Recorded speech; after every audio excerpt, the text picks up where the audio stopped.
children. It's nice to meet you all once again through this video teaching class. So I'm going to take about the poem Once Upon a Time, which is given in page number 20. If you refer to page number 20, you have the poem Once Upon a Time, where before going up to the poem, ABC, that is an activity on your own which you have to do it, and C is also an activity, that is the 3 sentences been given and you have to frame a new sentences of your own. For your guidance, I'll give you some of the sentences and you please write down in your textbooks. First one is, I need not worry about project deadlines. So the project the teacher has given you, so they will be giving you some time. That is, suppose you have to produce the project within 1 week or 10 days or 2 days, like that they will be giving. And some children, they are not worried about that deadlines, so they'll take things very easily. So in that, connected to that sentences, you have to frame 3 sentences on your own. So I can give you the sentence also, you can please write it down. I can play at my will. So you can play, nobody is going to hinder you. So I can play at my will, first sentence. Second sentence, I can be truthful. So you have to be honest. I can be truthful. Second sentence. Third sentence, I can join with everybody and get more friends. I can join with everybody and get more friends. That is the third sentence. So second one I'm coming on. I can wear my pajamas the whole day. So whichever dress you like, you can wear. That is will. That is your will. Nobody is going to stop you from your dress materials. Okay. So connected to this sentence, I am giving you 3 more sentences. Please follow it carefully and write it down in your textbook. I can go out at any time. Anytime you can go out and anytime you can come in. Nobody is going to hinder you. And once again, I am telling you the sentence. I can go out at any time. Second sentence. I can play with thought-provoking toys. I can play with thought-provoking toys. So any toys you can play. I can speak innocently. I can speak innocently. So these are the 3 sentences connected with the second one. Now third sentence. I can sleep as long as I like. So how many hours you wanted to sleep, you can sleep. Nobody is going to stop it. So connected with this sentence, you have to frame 3 more sentences. Please write it down. I can get all things at my wish. I can get all things at my wish. I will obey the elders. Second one. I will obey the elders. I can learn many things. I can learn many things. So please fill in these boxes and can keep it for your studies. Now I am going to the poem straight away. So regarding this poem, it is a very simple poem. This poem was written by Gabriel Okara, who was born in 1921. This Gabriel Okara was born in 1921 and this man is a Nigerian poet and novelist. So he was born in Nigeria. That is the Nigerian poet means it clearly tells you from which place this man is hailing from. So he is hailing from Nigeria, so we call him as Nigerian poet. His verses were translated into several languages and his poem The Call of the River Nun, he won the best award for his literature in the Nigerian Festival of Arts in 1953. His poem The Call of the River Nun won the best award. And some of his poems also were very famous. That is his periodical Black Orpheus, which was won in 1960, and he established himself as an accomplished writer. He was honored with Commonwealth Poetry Award also. And Okril's typical poem, no, is very delighted in writing the moments of his life. Then he moves back to reality, making a complete circle. All that is very interested. And Okra, no, the infused African thought. So since he is from Nigeria, all of a poem which he has written are mostly based upon this African folklore and imagination and the people and the cultures, all that is comes in this poem. So the voice is part, he has also written a novel, and that the voice is an outstanding linguistic experiment. And his later works also includes the collection of poems, that is the Fisherman's that is the Fisherman's Invocations in 1978, and 2 books for children. This also Little Snake and Little Frog in 1981 he has written, and an Adventure to Juju Island in 1992. Now I'm going straight to the poem, and that is all the introduction about the poet who has written this poem. So it is a very simple poem where it tells, which gives a monologue thing, which is an exciting poem which brings the emotions of a man who was an innocent child in the past, and later how his mind is being corrupted. So we have to see what he has, how he has narrated this poem.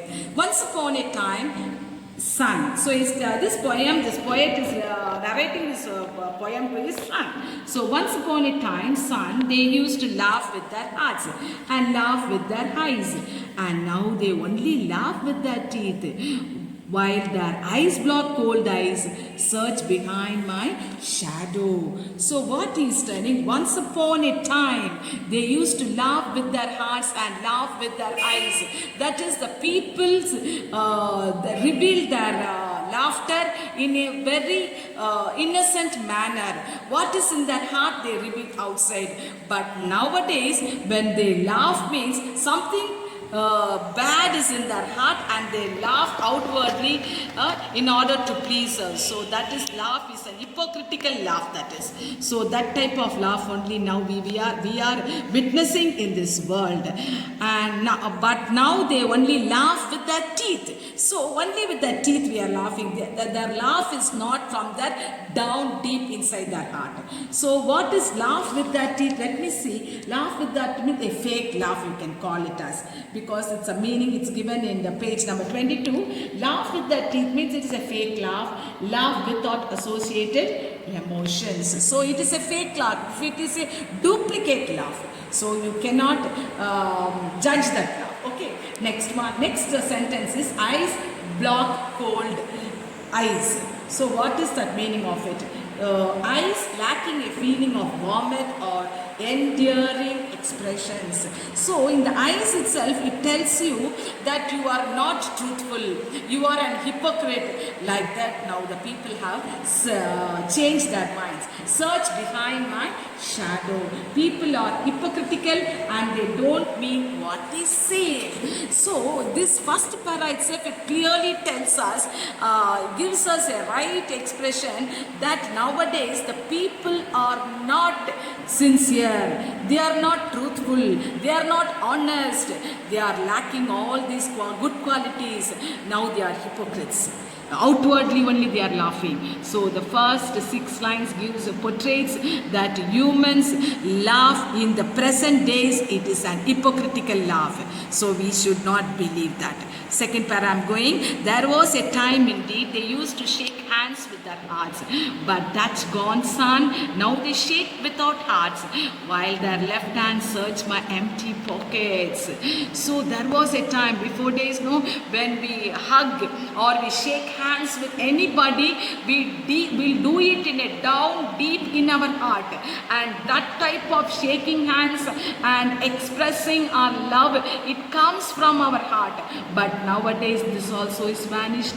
We don't see any true love in their hearts. Only a fake love is there. So he is telling his son, there was a time indeed they used to shake hands with their hearts, but that's gone, son. Now they shake without hearts. So there is no heart.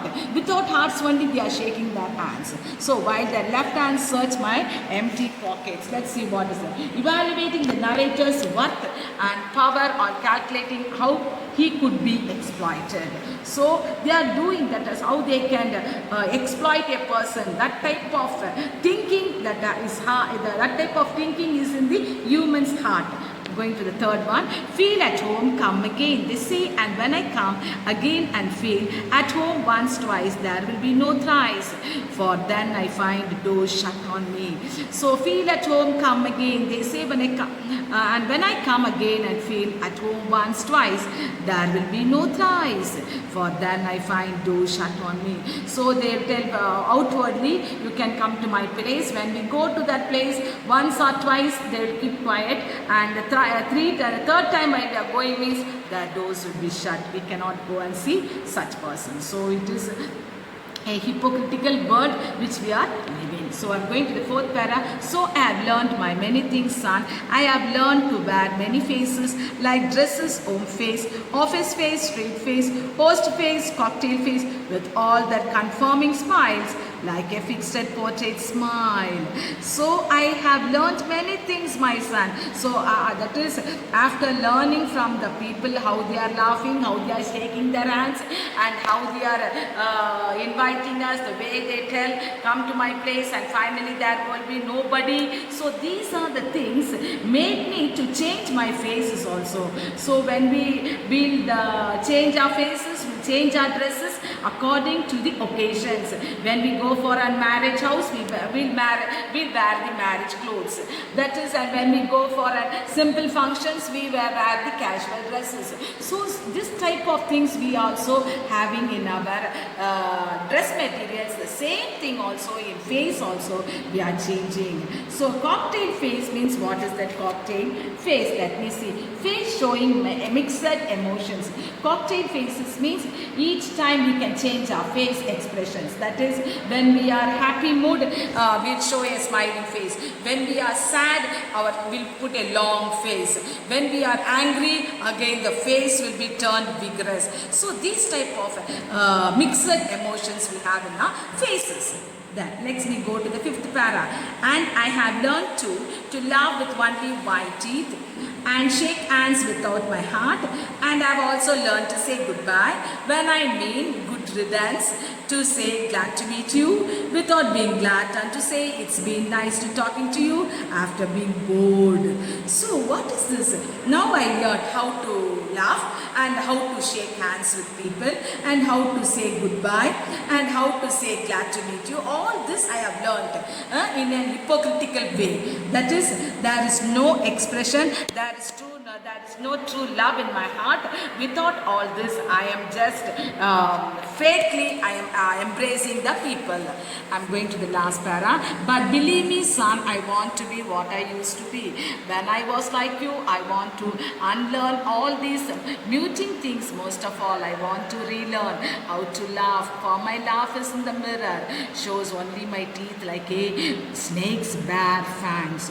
To show me, son, how to love, show me how. I used to laugh and smile once upon a time when I was like you. So once again is telling, now the laughter has been turned into a poison, just like a snake's poison. So venomous snakes, they have poison in their teeth. So like that, now the people's laughter, people's words, people's shaking hands, all has become as an hypocritical one. So we have to change our minds also, but at the same time we have to be careful. So we have to conform to the world in which we are living, and we have to change our attitudes and ways according to the people of this society. Thank you, children. Now I am going to the question answers straight. You turn to page number 23 is that. Page number 23, some up to 8 to K, there are many questions are there. All those questions I will be giving you. You can copy it down. I will be sending it in the video. Then page number 23, second one, fill in the blanks using the words from the boxes given and complete the summary of the poem. The poet Okara in this narrative monologue painfully condemns the falsity. F-A-L-S-I-T-Y, falsity. A, you have to put falsity displayed by adults both in their words and actions. This was the thing which we have learnt in this poem at present. Here a father laments to his son about the negative changes that creep into the attitude and behavior of humans when they grow into adults. When they grow into adults, their behavior is completely changed. Their innocence is being completely changed. He says that people used to be genuine. When we are small, we used to be genuine. Now, everything has become hypocritical. When they laugh, and the honesty would be reflected in their eyes. But people of modern times laugh superficially. The next one, D is superficially, because the olden times people used to laugh honestly. Now it is a fake laugh. Their handshakes used to be warm and happy, conveying the sense of togetherness. But nowadays the handshakes have become a mere duplicity.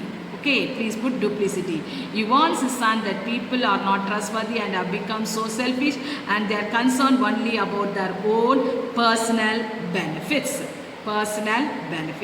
People uttered words of welcome and exchange of pleasantries, but those words come only from the tip of their tongues and not from the depth of their hearts. Humans have learned the art of changing their facial expressions according to the situations merely to ensure social acceptance. They wear masks, which we are wearing now, and exhibit multiple faces. The narrator admits that he was also changed into a hypocrite with Maimalam. However, he tells his sons that though he fakes his expression, he does all these things against his will. He says he wants to become a child again and laugh genuinely. He wants to unlearn and unreal things and relearn how to laugh as he had done once upon a time.